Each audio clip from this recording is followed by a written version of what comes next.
Hi guys, so I am back with another video. First thing I wanted to say though at the start of this one was thank you to everyone in attendance on Saturday at Trafalgar Square. It was by far the best demonstration I have ever been to. I still feel invigorated and I'm buzzing about the whole thing. It was incredible. I have been an activist for many years. I have attended many demonstrations and that was by far the best I have ever been to. I'm not sure that one could ever top that, to be honest, unless we were to actually storm Parliament or the Pedo Palace. That might be the only thing that could ever top that. It was incredible. I initially went to see David Icke speak. Everyone knows I'm a fangirl for David Icke. But honestly, I found the most moving speaker that day to be Jeremy Corbyn's brother, Piers. He is a revolutionary. And I honestly feel like if Jeremy Corbyn had the bollocks that his brother has got, that he would be Prime Minister right now and he would be doing some really good work. But alas, it is what it is. I'm still super grateful for the experience. Thank you again to everyone that was there. Irrespective of the fake news media, it was an ultimately peaceful demonstration. We all came together in peace and love and like-mindedness to stand up against this tyrannical New World Order, to challenge the official narrative and to essentially stand up for everybody's freedoms and rights. So I loved it. I'm all for it. It gives me life. So anyway, on to the topic of this video. I wanted to dedicate this one to Julian Assange because, as many of you know, I am in the final year of my law degree now. I am applying at the moment to do a master's next year in social and political theory.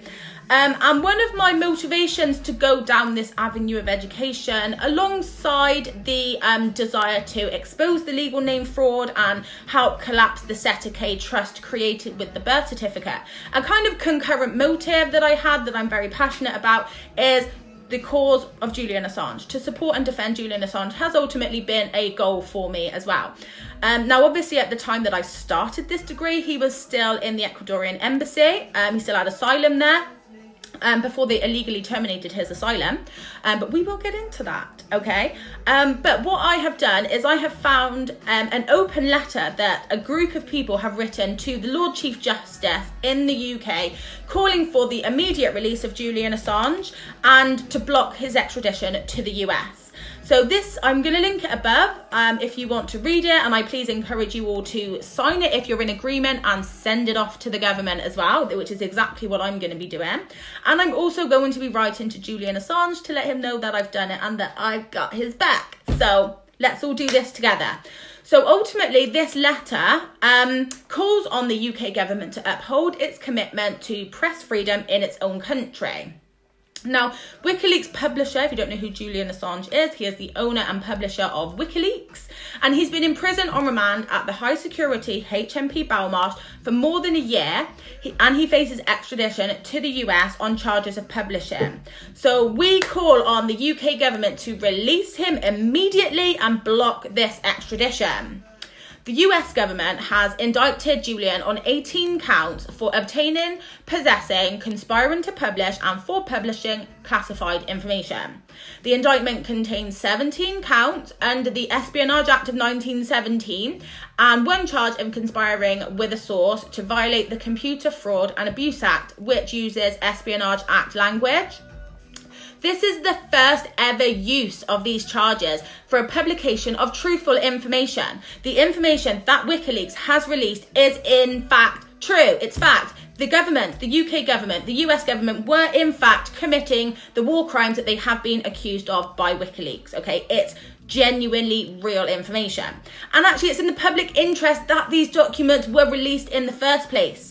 So these charges represent a gravely dangerous attempt to criminalise journalist source communications and the publication by journalists of classified information, regardless of the newsworthiness of the information and in complete disregard of the public's right to know. We have a right to know what our governments are doing with our tax money, okay? Okay? Let's just make clear that they are using our money to fund these terrorist acts, okay? These war crimes, these crimes against humanity that our governments are guilty of.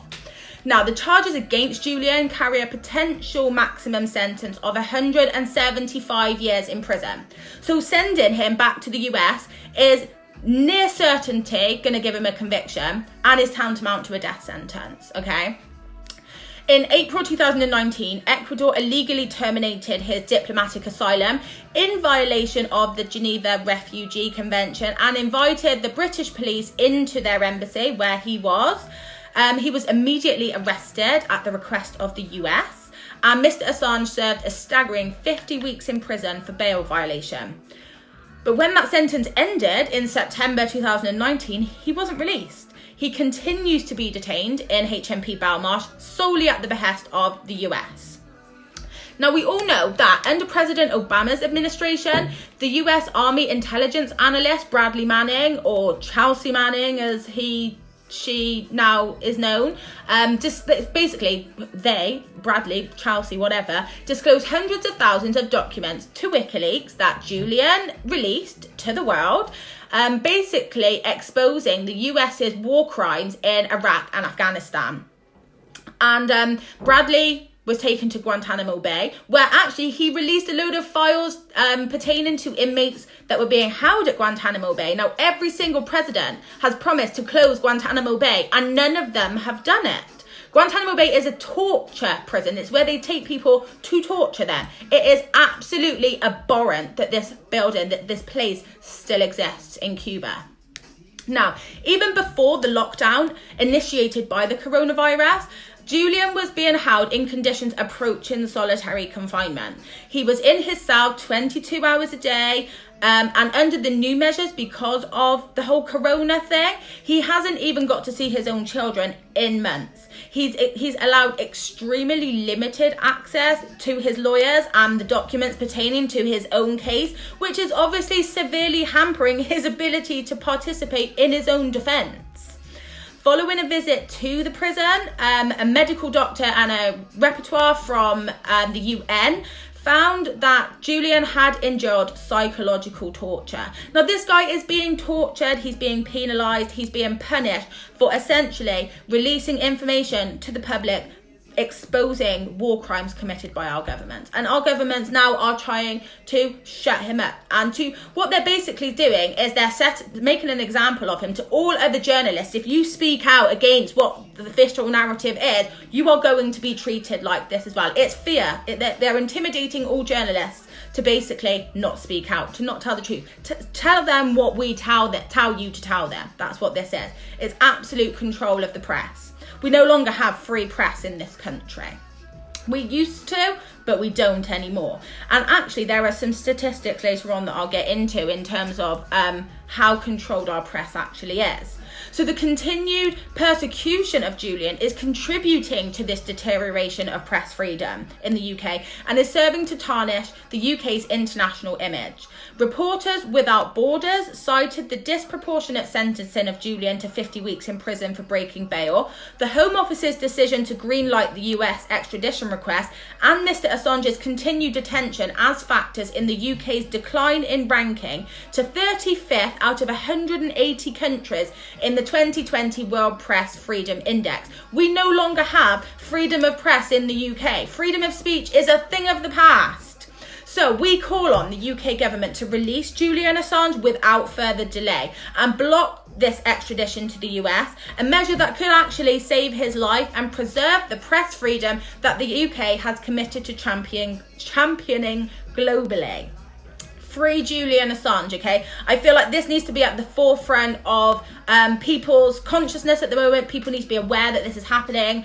It is imminent. His extradition is imminent. Now, as soon as these restrictions are kind of relaxed a bit, this trial is going to continue. And we need to stop him being extradited. And actually, I'm questioning Trump's motives a little bit here, because when he was first elected, the Attorney General in America said that Julian Assange was going to be at the forefront of kind of their what they were focusing on. I didn't turn that very well then, but I am nearly at 10 minutes now, guys, so I'm going to leave it there. Please download the letter, read the letter, sign the letter, send it to the Lord Chief Justice, and then please write Julian Assange a letter as well. I will leave his prison number above so you can write to him and just show support for what Julian Assange has done. He has made an astronomical sacrifice for freedom of speech and freedom of press, and he really does need our help. So more power to Julian Assange, more power to everybody that was there on Saturday that's speaking out and waking up. Thank you all. Namaste.